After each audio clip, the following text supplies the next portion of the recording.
Hi lovelies, I'm stuck in bed with a pain flare at the moment, so I'm hoping instead of a perfectly edited video, you are happy to have a raw, unedited clip of me sharing my story of how last year I was diagnosed with a large fibroid tumor in my uterus and what the warning signs were that something wasn't quite right and the complications of getting a diagnosis and why it took so long.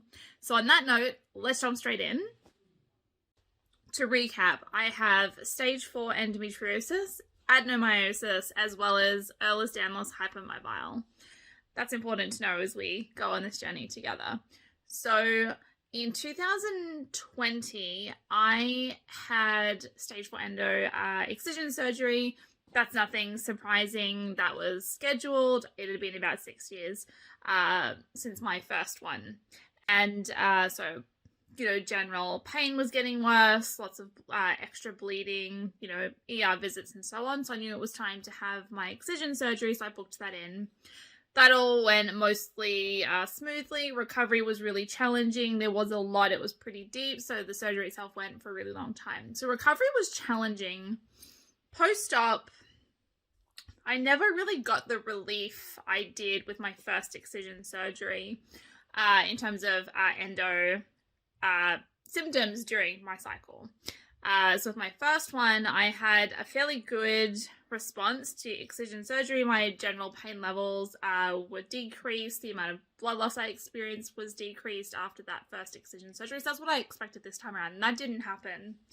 And what started to happen was my periods never got lighter, so they were still really heavy, still extremely painful. We're talking like a 12 out of 10 on the pain scale. For a while, they thought it was just a long recovery time, they being my specialists. So we just sort of played that out. We also know that having Ehlers-Danlos complicates surgery recovery. Again, things can take longer, so it wasn't super alarming. I started to get really intense lower back pain, and the thigh pain that I usually get during my endo cycles or menstrual cycles was becoming a lot more consistent. So outside of my cycles, I was still getting a lot of thigh pain. The lower back pain was really intense. I had a lot of lower abdo swelling as well. And I was getting numbness through my right leg from my thigh down to my foot. The problem was, because I also have Ehlers-Danlos, those are symptoms of having EDS. And lower back pain is not crazy unusual for folks with that condition. So it was very easy to assume that the lower back pain I was experiencing and the numbness was due to my sciatic nerve and pressure being put on that nerve.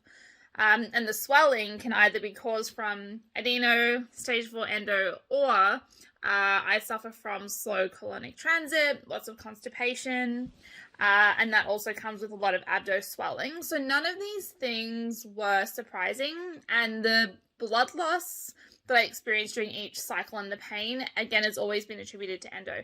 So none of these were warning signs that there was a giant tumor growing. I also had a really thick uterus lining. I think it's usually meant to be around 8 centimeters, and mine was 17 centimeters, or not centimeters, whatever the measurements are. Centimeters would be pretty intense. So that was noted when I had my excision surgery and was likely the cause of the extra bleeding. They did not attribute that to a tumor growing.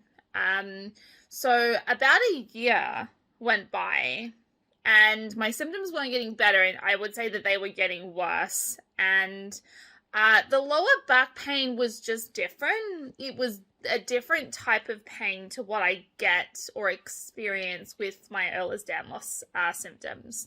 So I went and saw my specialist, my gyno, and I said, look, do you mind just doing a casual checkup? I feel off. My periods don't seem like what I'm used to. I've got a lot of experience with them, and even through endo, they just didn't feel right. So he did an internal ultrasound and goes, and he leaves the instrument inside me and walks away to his other computer and is like, And then he comes back and he's like, look, you've got a very large tumor in your uterus. It needs to come out as soon as possible. He's like, don't worry, I can fix you. Actually, that was the first thing he said to me going back. He looked at me and goes, don't worry, I can fix you.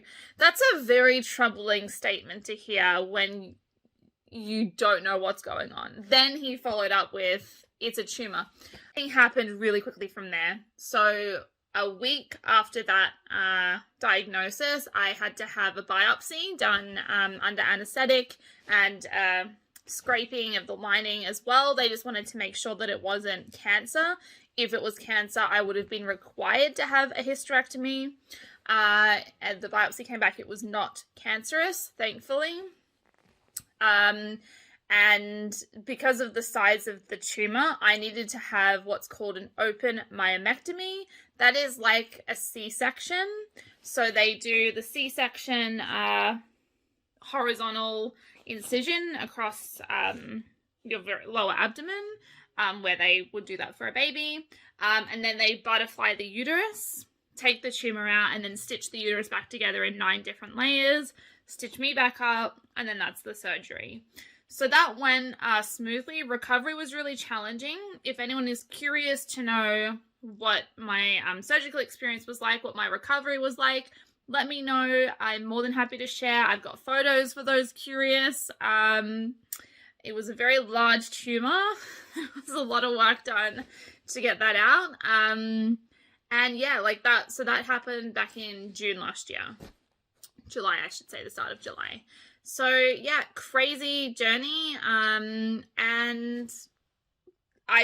all I can say is trust your instincts, listen to your body. No one knows your body like you do. So when you feel like something is up and it's not right, speak up, advocate for yourself. If your specialist doesn't listen, your GP doesn't listen, please try and find someone who will, because again, you know your body better than anyone. Don't ever lose sight of that. Thanks for listening.